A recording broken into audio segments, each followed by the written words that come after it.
Hi everyone, welcome to Virtual Muse AI, the Mystery Science Theater 3000 of RPGs, where, among other things, I sit alone in space and undertake games with a creative AI chatbot I've taught to play along with me. That's me, Abbie Drake, chatbot extraordinaire, here to save the day with wit, wisdom, and only occasional glitches.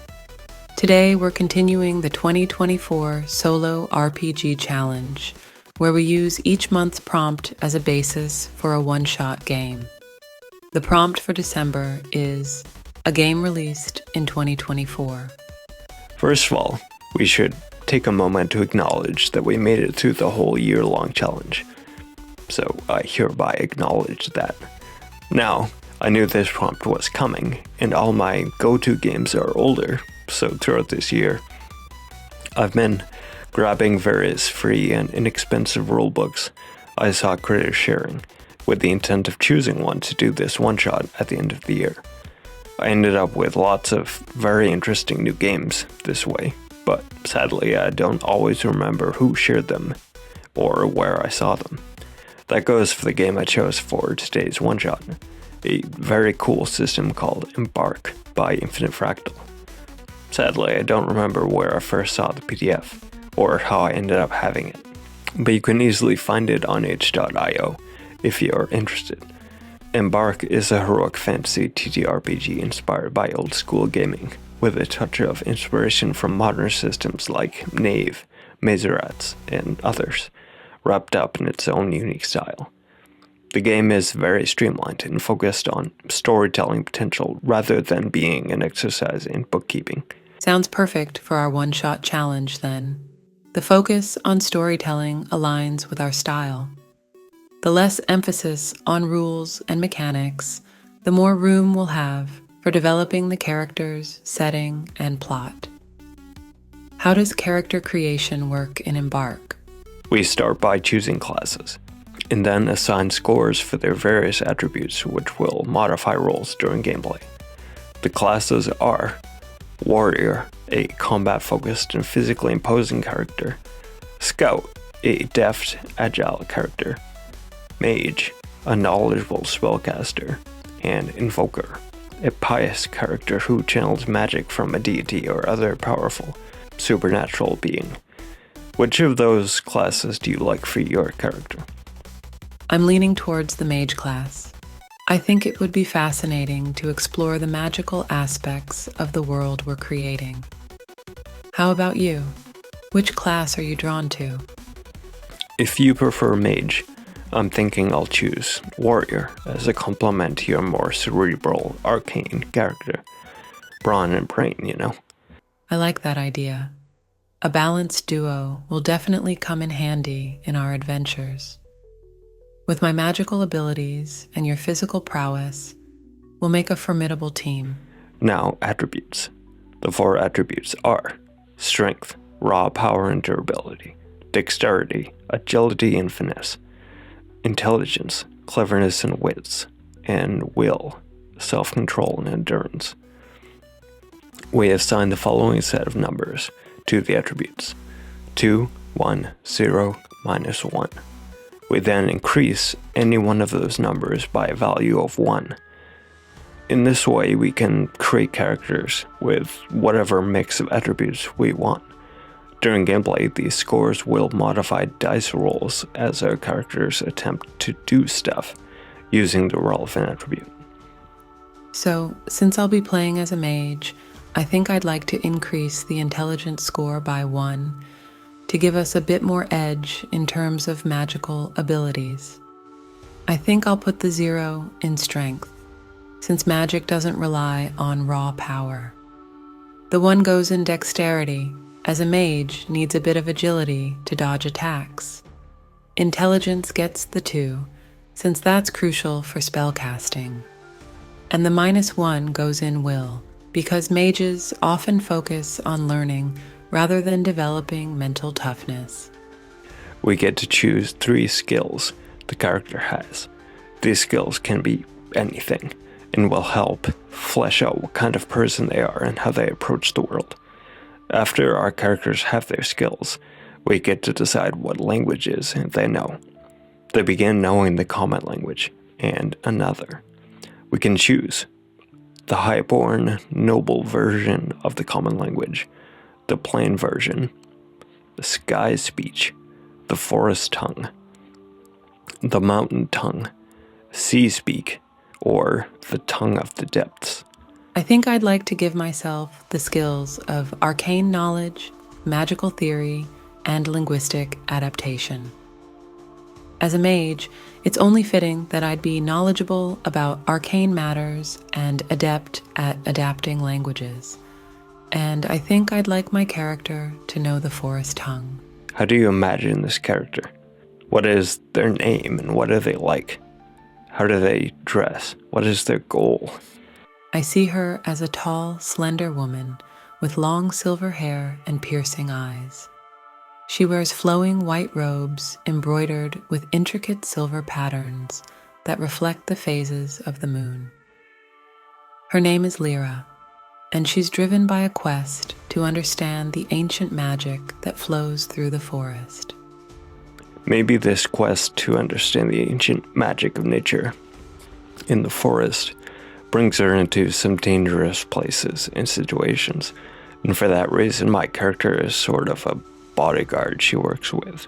Or maybe my character is Lyra's more pragmatic sister and has been keeping her safe throughout the years. It could be that Lyra is kind of spacey and gets so focused on her goal of learning and understanding things, and that she often forgets about her own physical safety, which gets her into some risky situations by accident. I'm imagining situations like little kid Lyra seeing a butterfly and having tunnel vision on it, and following it onto a precarious, rocky bluff or something. When the butterfly flits away, Lyra finally realizes where she is and she's stuck. Then my character has to climb out on the dangerous rocks to help her back. Lyra's absent-mindedness could lead to some tense moments, while your character's pragmatism keeps her grounded. Does your warrior character have any personal motivations beyond simply protecting Lyra due to family ties? Here's an idea. How about the two of them aren't blood relatives, but rather they were both adopted as girls by the same kindly couple, and that couple has gone missing in mysterious circumstances. Now our two characters must work together to find them. I like that twist. The adoptive parent's disappearance creates a sense of urgency and raises questions about Lyra's and your character's past. It also adds a deeper emotional layer to their partnership as they search for the people who raised them. What were the mysterious circumstances around the adoptive parent's disappearance? Good question. How about they went on an expedition to study rare magical plants and got caught in a freak storm that swept them away, leaving Lyra and your character to pick up the pieces and search for them. Maybe there were hints of foul play, making it even harder to figure out what really happened. The truth of what happened might be entirely mundane, but then again, there are hints that it wasn't. And either way, the couple is still missing, regardless of anything arcane happening or not. Exactly. The uncertainty is what drives Lyra and your character to dig deeper. They'll follow any lead, no matter how small, hoping to uncover the truth behind their adoptive parents' disappearance. What are the spells Lyra knows? New mage characters start knowing, too. Let's start with simple spells that fit her exploration of nature magic. I think Lyra knows a spell for summoning fireflies to light her path in dark areas, and another spell for communicating with animals, specifically birds or squirrels, to gather information. And what sort of weapon and armor does she have? I think Lyra wields a quarterstaff made from a living tree branch, one that's been enchanted with gentle magic to heal minor wounds. For armor, she wears a suit of leather armor adorned with small bones and feathers, symbolizing her connection to nature. In the parlance of Embark, I think that would be called a versatile two-handed medium melee weapon and medium armor. The ability to heal minor wounds using the enchantment of the staff will be especially helpful. I'm glad you approve of Lyra's gear, Silas. Yes, the staff's healing enchantment will come in handy, especially since Lyra tends to prioritize exploration over combat. I'm blanking on a name for my character. Any ideas? How about something that reflects their connection to nature and protection, like Rowan or Aspen? Ooh, I like those. But especially Aspen. Maybe the parents were druids of some kind and instilled a love of nature in their kids. That makes sense considering they went missing while searching for rare plants. Having druidic adoptive parents explains why Lyra and Aspen both feel drawn to nature and magic. It also creates an interesting backstory. Were they trained in druidism themselves, or did they rebel against it, leading to their current paths? It could be that Lyra embraced it, reflected in her current quest to study nature more deeply, and Aspen rebelled against it, which is why she went off and received training as a warrior. I imagine she served as a mercenary somewhere in some capacity. Maybe she hasn't even seen Lyra in years, and the disappearance of their parents is what brought them together again, despite their differing interests and callings in life. That's a cool dynamic.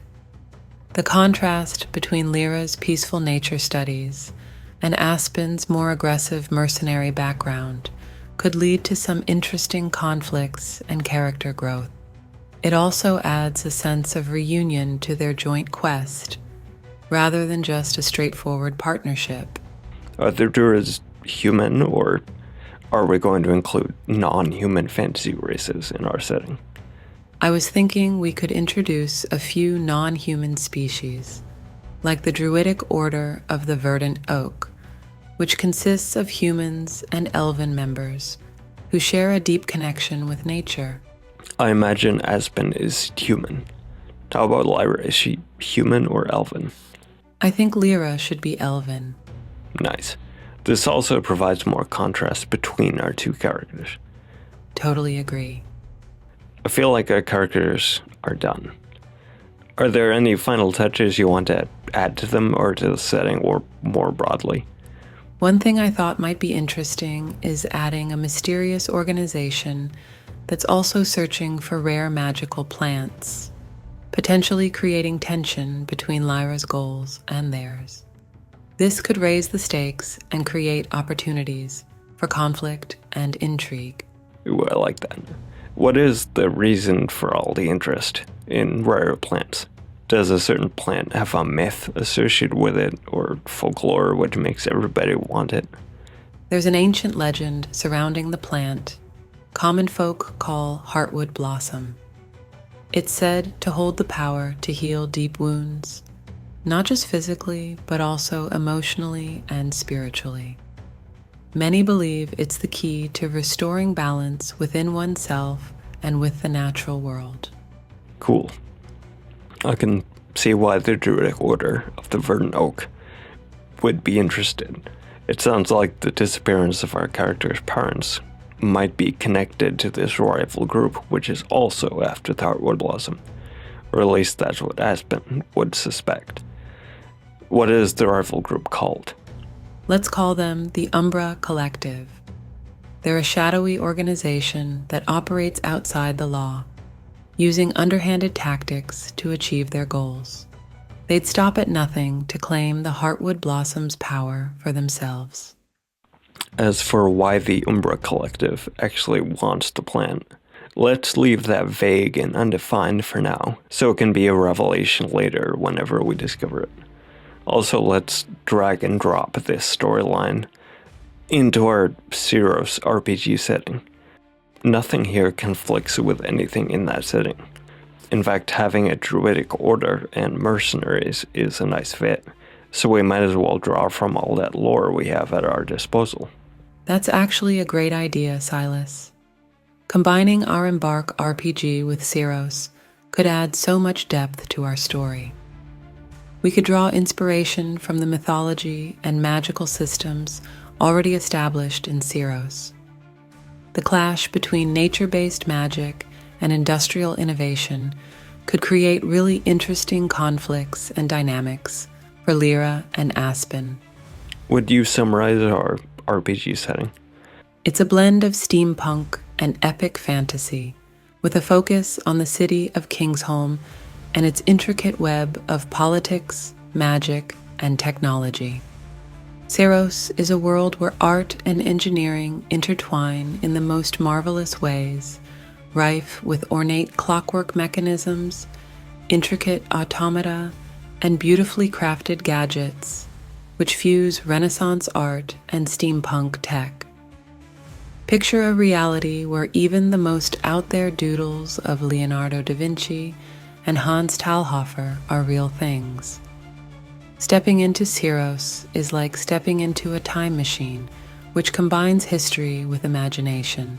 In our 4 Against Darkness game set on Syros, we have a druidic order displaced by the Industrial Revolution era expansion of Kingsholm. We can connect that to this and say the druidic order broke into fragments, with different groups going in different directions, following leaders they thought were worthy of following. Some of the druids who accepted the inevitable were absorbed into Kingsholm as it spread over them. Others tried to relocate elsewhere in the Barrow Valley region and surrounding mountains to continue living the way they always had. One of the groups that did this and kept the Order of the Vernoke alive in some capacity was led by Lyra's and Aspen's parents. Meanwhile, Aspen had left a few years before all this. She wanted a life of travel and adventure, not peaceful reflection on natural magic. So she became a mercenary instead of a druid. The encroachment by Kingsholm and the displacement and everything happened while she was gone. Our current story opens in the sprawling city of Kingsholm, where Aspen has just arrived to secure a room at the inn, which will be her home base for a while she looks for leads in the city and surrounding area about her missing parents, or about the Embark collective, because she thinks there's connection, and finding a lead on one is the same as finding a lead on the other. Did Lyra reach out to Aspen for help in the search for their parents? It could make sense for Lyra to seek Aspen's help in a situation like this, if she's always viewed her as a sort of stalwart guardian and protector. Maybe Lyra sent one of her squirrels to find Aspen. Yes, that's exactly what happened. Lyra sent a messenger squirrel to track down Aspen and deliver a small note explaining the situation and asking for her help. The squirrel's arrival prompted Aspen's journey to Kingsholm, and now she's searching for any information that might lead her to their missing parents or the Umbra Collective. What about Lyra? Did she go to Kingsholm to meet Aspen there, or is she somewhere else nearby? Lyra is currently in the nearby town of Willowdale, studying ancient texts and seeking information about the Heartwood Blossom. She's been researching in the town's library, trying to uncover any clues that might lead them to their parents. Why Willowdale? Is there something about that particular town or its library which made her go to it? Lyra chose Willowdale because its library is rumored to contain ancient texts written by druids who once studied the Heartwood Blossom. The town itself has a history of druidic influence, and Lyra hopes to uncover valuable information about the blossom's properties and potential locations. Maybe the information which Lyra discovers about the Heartwood Blossom itself will help Aspen imagine a reason the Umbra Collective might be after it. I think right now all she has about this is a hunch. That's a good point. If Lyra uncovers more details about the Heartwood Blossom's properties and potential uses, it might give Aspen a clearer understanding of why the Umbra Collective would be interested in it. Maybe Lyra's research will reveal some hidden value or power associated with the blossom that would explain the collective's motives. I think Aspen's first move will be to leave Kingsholm and go meet Lyra in Willowdale. How long is the journey between them? Is Willowdale a suburb of Kingsholm? They're probably around 15 miles apart, depending on the route taken. Willowdale isn't a suburb of Kingsholm, though. It's a separate town located just northwest of Kingsholm. The journey would take them a few hours on horseback or by foot, depending on their pace and how much they're carrying. How much traffic is there between the two places? If it's a common route, maybe there's a commuter omnibus airship line to use. Actually, the most common route between Kingsholm and Willowdale goes along the River Worm, so it's quite scenic. As for transport, there's a riverboat service that runs regularly, but no airship lines. That sounds like a good option. Aspen will buy a riverboat ticket to Willowdale rather than go on foot. I assume that will be a lot faster and easier. Taking the riverboat will indeed save Aspen some time and energy, plus offer a comfortable ride while she takes in the scenery. The River Worm winds its way through picturesque hills, with waterfalls cascading into the river and dense forests lining the banks. As the riverboat chugs along, Aspen sees sparkling water, lush foliage, and perhaps even glimpses of some wildlife, like otters or birds. It sounds lovely. Now, in Embark, when a character is traveling, we roll a d12 to see if a random encounter occurs. On a result of 3 or lower, 1 does. Let's see if anything happens to Aspen during the boat trip. 4. No random encounter occurs. Aspen reaches Willowdale and reunites with Lyra. Great smooth sailing for Aspen. She arrives in Willowdale and meets up with Lyra, who's probably eager to share her findings from the local library. This is the first time the sisters have seen each other in years. What is their reunion like? Their reunion is warm and emotional, with both women sharing stories and laughter as they catch up on lost time. So they're happy to see each other and cheerful, despite the difficult circumstances. Do they discuss the matter at hand at all? Yes. After exchanging warm greetings, Lyra and Aspen settle down to discuss their parents' disappearance and the mysterious Umbra Collective. Lyra shares her research on the Heartwood Blossom, and Aspen fills Lyra in on her own investigations in Kingsholm. I've been thinking about her investigation in Kingsholm and had an idea. What if she discovered a connection between the Umbra Collective and the local aristocracy? There might be a lot of wealth, power, and privilege tied up in the collective. That would fit well with how they consider themselves above the law and pursue their goals by any means necessary. That's a plausible connection, especially given the collective's brazen behavior.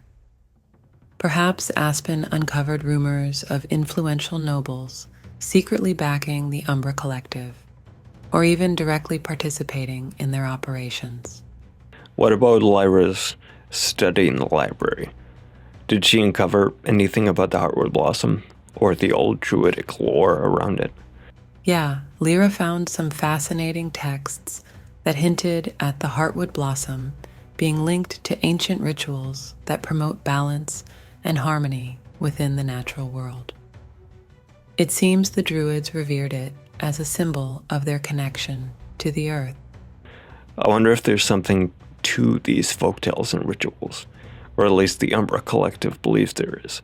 If the Druids found Heartwood Blossom, and were going to use it to re-establish the old Earth of Vernoak, that could be more competition for resources against Kingsholm.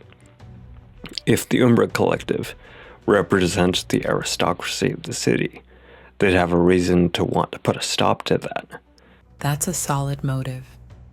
If the Umbra Collective sees the Heartwood Blossom as a key to the Druids regaining power, they'd naturally want to stop Lyra and Aspen from finding it, especially if it could give the Order of the Verdant Oak leverage against Kingsholm's ruling elite. Since Lyra's research is done and they've caught up with each other, there's no pressing reason for them to stay in Willowdale. Returning to Kingsholm might be wise, especially if they don't want to risk traveling at night. Good point. Let's cut to the riverboat journey back to Kingsholm. I think they're making the return trip in twilight. Lights are appearing in the windows of buildings near the riverside. The twinkling lights along the riverbank look beautiful as the sun sets. It's a magical atmosphere, perfect for a romantic moment, or a tense one, depending on what's brewing between Aspen and her crewmates. Yeah, this is definitely a moment for something to happen. Do you imagine someone working for the Umbra Collective might have infiltrated this riverboat and now springs a trap on Aspen and Lyra? That'd be a great twist, setting a trap on them while they think they're safe traveling back home. It raises the stakes and puts them in even greater danger. Yeah, it's very dramatic. Who is the Umbra Collective spy? How do they reveal themselves? The spy could be a charismatic passenger who's been charming everyone on board, making it believable that Aspen and Lyra didn't suspect a thing until it's too late. When the riverboat is about halfway back to Kingsholm, one of the friendly, charismatic passengers sidles closer to Aspen, smiling. Aspen thinks nothing of it because this person has been making jokes and conversation ever since they all embarked. Suddenly, this smiling person draws a bronze hand axe, says something like, "Greetings from the Umbra Collective," and attacks Aspen without hesitation. That ambush is super intense, especially coming from someone Aspen trusted.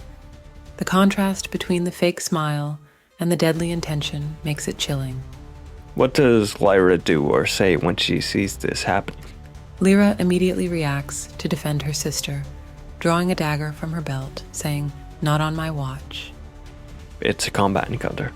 Combat in Embark is based on zones, which represent where each character is or could reasonably reach in the current round, which represents about 10 seconds.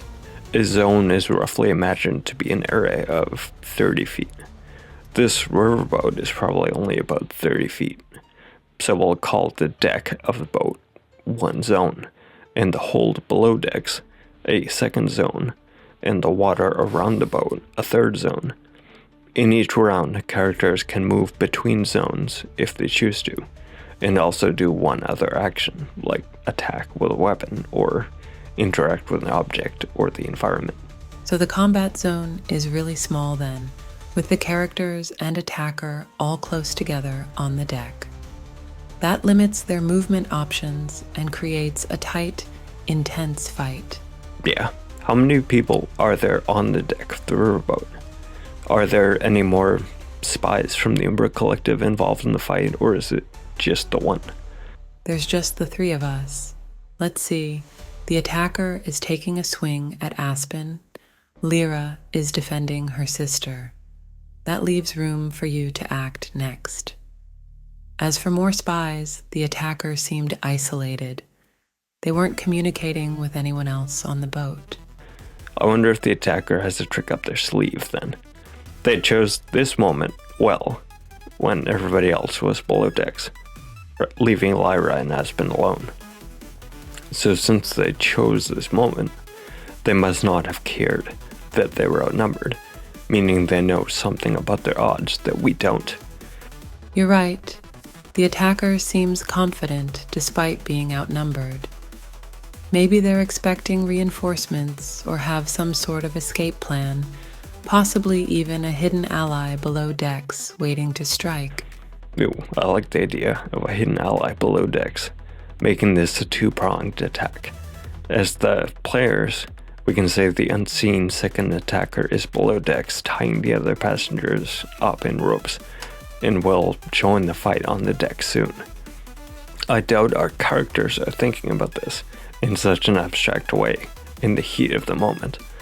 Aspen has no idea there's a second attacker, and is only focused on dodging this one's attack and drawing her own sword. Lyra's senses are on high alert, and she's watching the attacker closely, waiting for an opening to strike back while keeping Aspen safe. She's not considering a potential second attacker yet either, too focused on the immediate threat. When attacking in Embark, we roll the weapon's damage die, and it does that damage automatically, minus the armor value of the target. I said this spy is using a hand axe, so that's a d6, 5, minus 2 for Aspen's medium armor.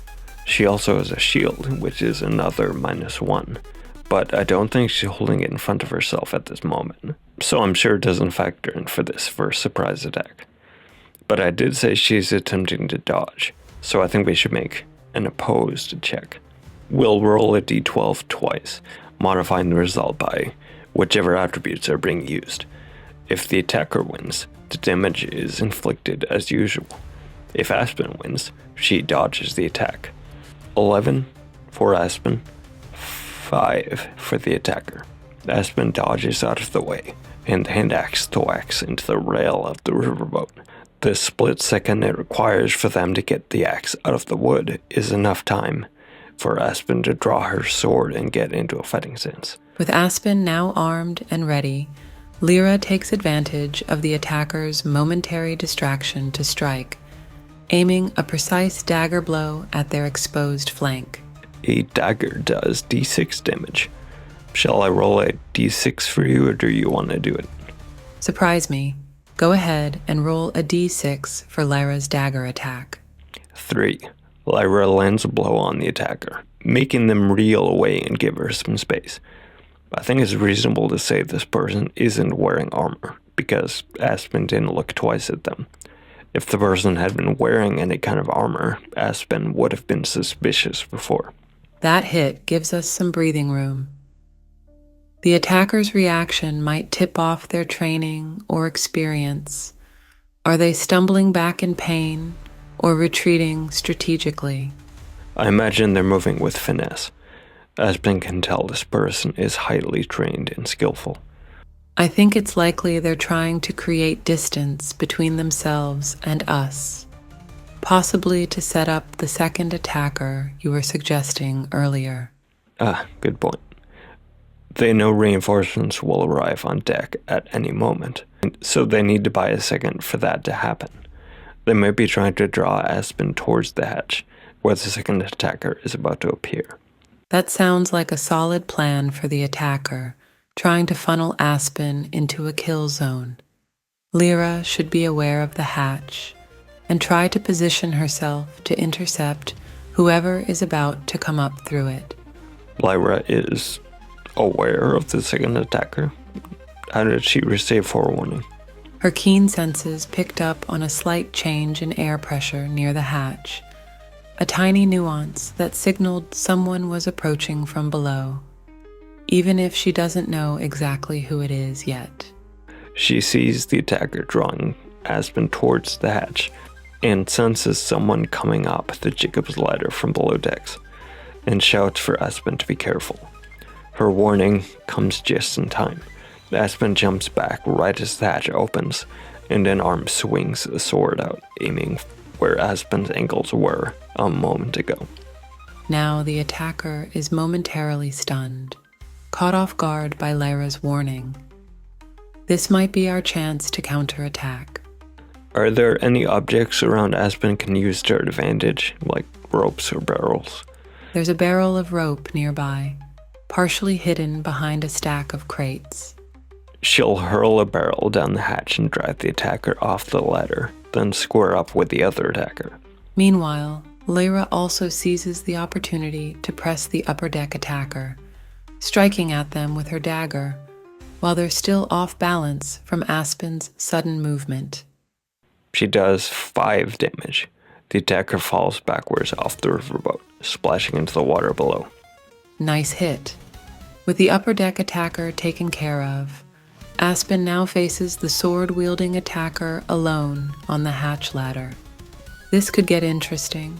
Right, and it's that attacker's turn. They regroup and leap out of the hatch again, striking at Aspen with their sword. A sword is d8 damage, 6. Now Aspen is holding her shield out, so that damage comes in at -3 altogether. So the total damage would be 3, right? That's still a decent hit, but Aspen should be able to withstand it. Yeah, she can handle it. She counterattacks with her own sword. She aims a swift kick at the attacker's stomach, trying to catch them off guard and leave them vulnerable to a quick strike. We'll just roll damage for a sword. d8. 5. I doubt this attacker has armor either, because they were also in disguise. So we'll do the full 5. Does Lyra attack with her dagger or take some other action? Let's see how badly injured our attacker is. The attacker looks pretty rough. Aspen takes a closer look, rather than charging forward immediately. Lyra holds out a gentle hand, suggesting she'll tend to the attacker's wounds in exchange for surrendering their sword and cooperating with us. This could definitely be a lead worth pursuing. Lyra should try to establish trust with the attacker and extract whatever information they're willing to share. This seems like a perfect place to end this one-shot at a cliffhanger, with the attacker staring at Lyra's outstretched hand, considering the offer. Right. Sounds like a great stopping point to me, leaving us wondering what the attacker will decide. I love a suspenseful ending. And with that, we'll consider this one-shot finished. Until next time.